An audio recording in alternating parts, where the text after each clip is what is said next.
So we've decided what we're going to be making this weekend. We will be cooking some really, really delicious foods. I have everything ready. I went to the market. I bought everything I needed.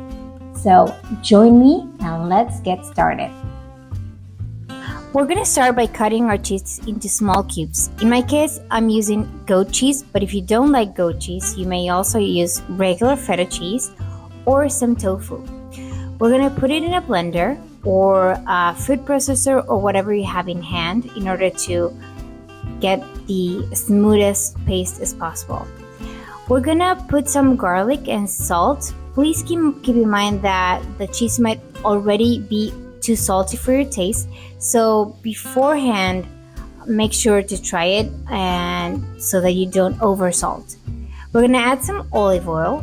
That's going to add a bit of more flavor, and it's also going to give some creaminess to the whole paste.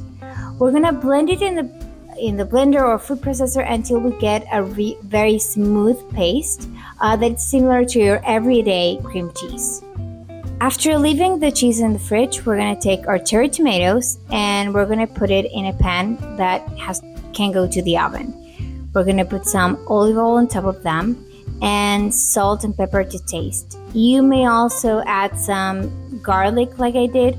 I normally use dried garlic because I like it better, but you may also put some, garlic cloves, fresh garlic cloves here, or some rosemary or some chili flakes or whatever you like.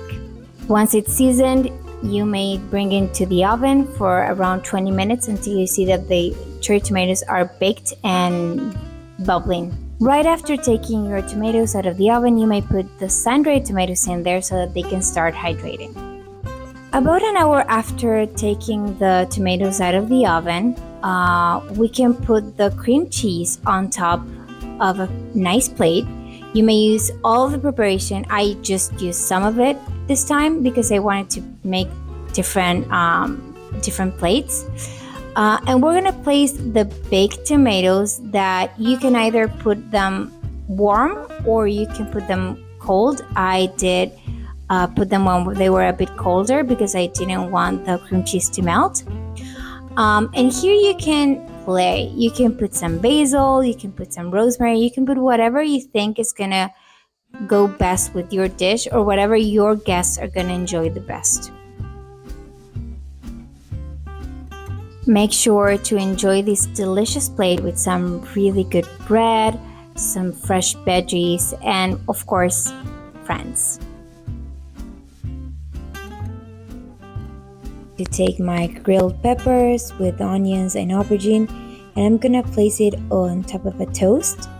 I'm gonna put an anchovy, and if I want to, I can sprinkle some sriracha or some pesto or whatever you think will pair well with our bruschettas.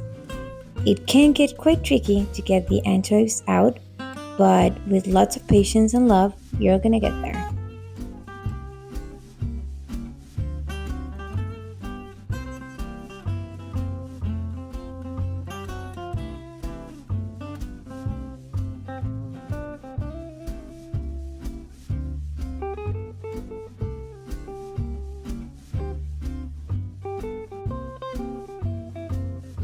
Once I'm finished with my bruschettas, I'm going to move on to my rolled boquerones.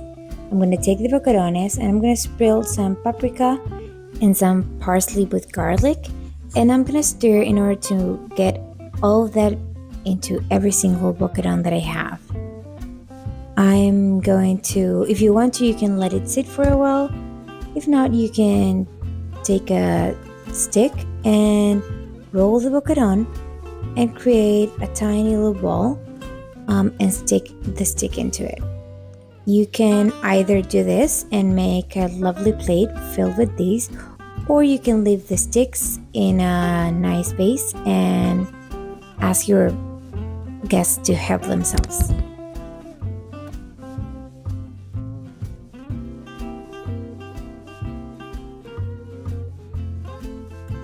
Let's move on to the grilled veggies with the alioli. I'm gonna make sure to wash the veggies before placing it into the oven, and I'm gonna sprinkle some olive oil, salt and pepper, And maybe if I want to some dried garlic before taking it to a preheated oven until I can see that the veggies are grilled and they're nice and cooked. Now let's get started with the alioli. We're gonna take 1 egg and around 200 milliliters of oil. I wouldn't use olive oil right now because the taste might be too rich for it, but you can add a spoon or so. I'm going to take a blender or a food processor or whatever you have. You can even whisk it manually until you can see that it gets a very like paste kind of texture, just like mayonnaise. Once you have that texture, you can add some dried garlic or even fresh garlic. I'd rather use dried garlic and some lemon juice. The lemon juice is key here. Don't forget to add some salt to taste and take it to the fridge before serving. It's gonna be delicious. We're gonna move on to our feta, nuts, and magic oil. Place some olive oil in a plate and start breaking the feta cheese with your hands. The key here is to make it very uneven. We're gonna add some nuts. You can either add nuts or pistachios or almond, whatever you like best. And we're gonna also add some dried cranberries. You can use cranberries, you can use raisins, you can use whatever you think is going to be delicious, whatever you're gonna like. I also added some lemon zest to add an extra touch. Don't forget to add some garlic, some salt.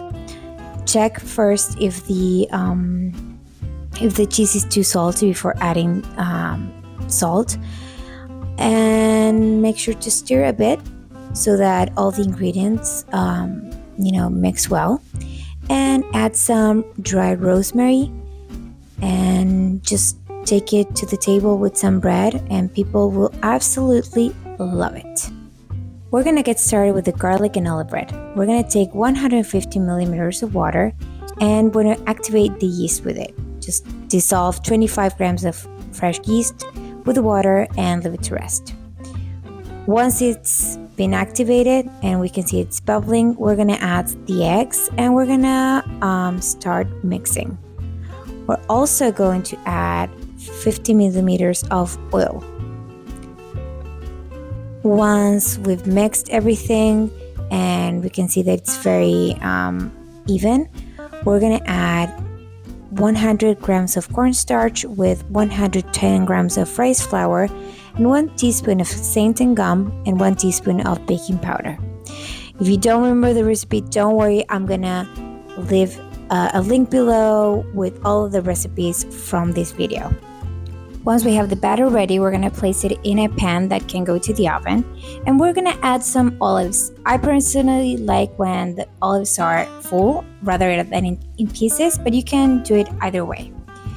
We're gonna add as many as we want to make it super tasteful, and we're also gonna sprinkle some garlic. You can either use dried garlic or fresh garlic. In my opinion, I like it better when it's dry.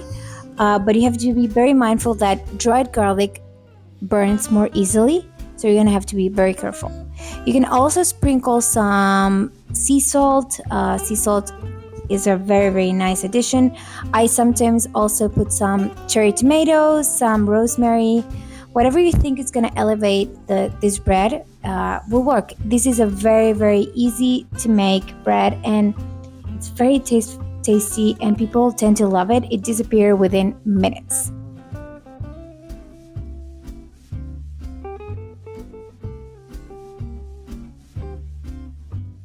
You're gonna take it to an oven for around 30 minutes. First, we're gonna cut around 250 grams of chorizos and we're gonna take it to a pan. We're gonna heat it until all the grease has dissolved. And once we have some decent amount of grease, we're gonna take it out and bring the chorizos back. We're gonna take 4 teaspoons of vinegar and 1 teaspoon of honey. We're gonna let it cook for a few minutes until we can see that the mixture of vinegar and honey is sort of this kind of syrupy texture. Make sure to keep the heat in low so that you don't burn your chorizos. Once you can see that the texture is glazed, you can serve it on a plate. Thank you for joining me in my kitchen today. So now we have everything ready for the big meal, but we need to set the table and create this sort of ambience that I was telling you about. So in my next video, I'm gonna go over what I was able to find, all the little treasures I bought and what I already had at home, so that we can set a lovely table. I'm gonna also show you how it all went, and I'm gonna tell you what happened, what I did wrong, what I did right, and everything that I learned in the process. Thank you again for joining me today. Subscribe if you want to learn how it all went, and stay tuned for my next video.